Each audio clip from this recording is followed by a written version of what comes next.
Transform your crochet projects with the unique Romanian cord technique. I'm going to be using some cotton yarn today to make my cords, but you can use any yarn. I'm using Drops Paris, which is an Aran weight, which is the equivalent of US worsted, and a 5mm hook. So I'm going to start off by putting a slip knot on my hook,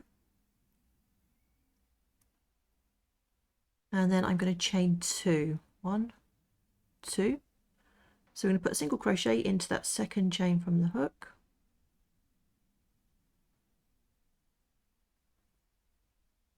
Now this is where it gets a bit tricky. We're going to start by working into this loop just here.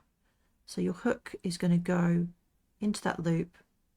You're going to turn your work over slightly. You're going to pull up that loop and finish your single crochet stitch.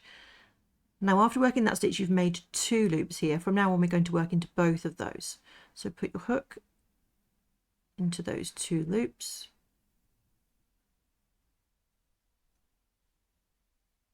Like so, and then you're just turning that over, pulling up that loop and finishing off that single crochet stitch.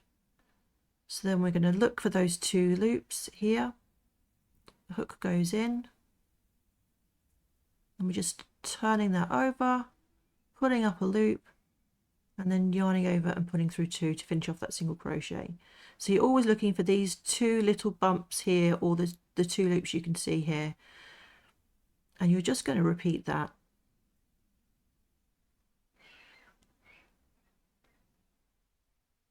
Now if you are working with cotton yarn, it can be a bit splitty, so take care of that.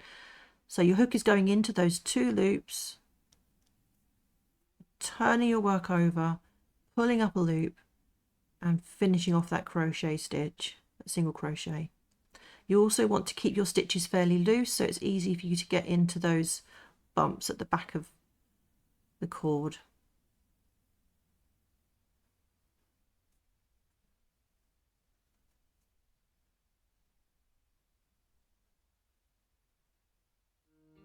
And you simply keep repeating this until your cord is as long as you would like it to be.